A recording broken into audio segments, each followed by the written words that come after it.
ایک صاحب کی بیوی فوت ہو گئی۔ ایک خاتون ان سے ملنے آئی اور بولی، میں آپ کی بیوی کی بہت قریبی سہیلی ہوں، کیا مجھے ان کی کوئی نشانی مل سکتی ہے؟ آدمی نے آنسو بھری آنکھیں اوپر اٹھا کر کہا، کیا مجھ سے کام چل جائے گا؟ جج، تم اپنی بیوی کو طلاق کیوں دینا چاہتے ہو؟ شوہر، جناب یہ مجھے پچھلے 5 سالوں سے برتن پھینک پھینک کر مارتی ہے۔ جج، تو اب 5 سال بعد یاد آیا کہ طلاق دے دوں؟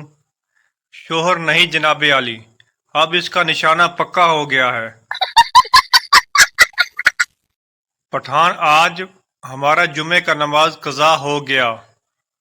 دوست، وہ کیسے؟ پٹھان، ہم نماز کے لیے کھڑا ہوا تو امام صاحب بولے، اپنے اپنے موبائل بند کر لو۔ میرا موبائل گھر پر تھا، ہم بند کر کے آیا تو جماعت نکل گیا تھا۔ باپ، تمہارا پیپر کیسا ہوا؟ پپو، بس پہلا سوال چھوٹ گیا۔ باپ، اچھا اور باقی؟ پپو، تیسرا مجھے آتا نہیں تھا، چوتھا میں کرنا بھول گیا، پانچواں مجھے نظر نہیں آیا اور چھٹا پیپر کی پچھلی طرف تھا، میں نے دیکھا ہی نہیں۔ باپ غصے سے، اور دوسرا سوال؟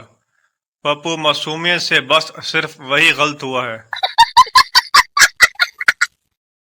ایک بچہ بیمار تھا، اس کے والد اسے چیک اپ کے لیے ڈاکٹر کے پاس لے گئے۔ ڈاکٹر نے آلہ بچے کے سینے پر رکھا اور کہا، بیٹا 10 تک گنتی گنو۔ بچے نے گھبرا کر باپ سے کہا، ابو آپ پھر مجھے سکول لے آئے۔ پٹھان حج کر کے آیا اور سیدھے محلے کی دکان پہ گیا اور بولا، میرا کھاتا نکالو۔ دکاندار بڑا خوش ہوا کہ آج اس کا 3 سال کا ادھار ملنے والا ہے۔ جیسے ہی اس نے کھاتا کھولا، پٹھان، یہ میرے نام کے ساتھ حاجی لکھ دو۔